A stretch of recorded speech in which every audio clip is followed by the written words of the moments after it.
I want to be clear, and I'll share with you what I've shared publicly. We made multiple attempts to get Maduro to leave voluntarily and to avoid all of this because we understood that he was an impediment to progress. You couldn't make a deal with this guy. Okay? This guy has made multiple deals. He's broken every one of them. As a point of example, he made a deal with the Biden administration, and here was the deal that he made. It was a bad deal. We knew he wouldn't keep it. He made the following deal.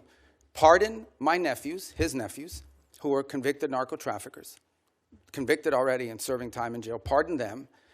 Pardon and release Alex Saab, who was his money man, his bag man, primarily in charge of the portfolio with Iran. Release these people. He, in turn, agreed to release some political prisoners, which he did. Many of them were subsequently exiled or rearrested, and that he would hold free and fair elections, which he did not. In fact, he basically disqualified Maria Corina Machado and any other candidate.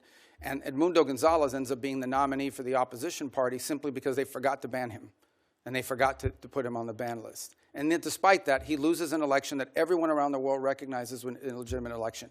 So he's made previous deals. In fact, he's broken so many deals, not even the Vatican has been willing to interact with Maduro in the past because he's broken so many of these deals. He's just simply not a guy you can make a deal with. He had no intent of keeping it. What he wanted to do was tap us along and buy 3 years of time until he could deal with a new administration that he thought may be more favorable, et cetera.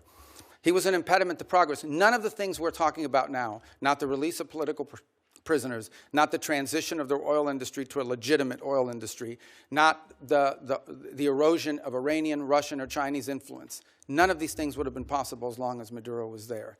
And so this was one option that was available to the president after exhausting every other option to remove this individual from the scene.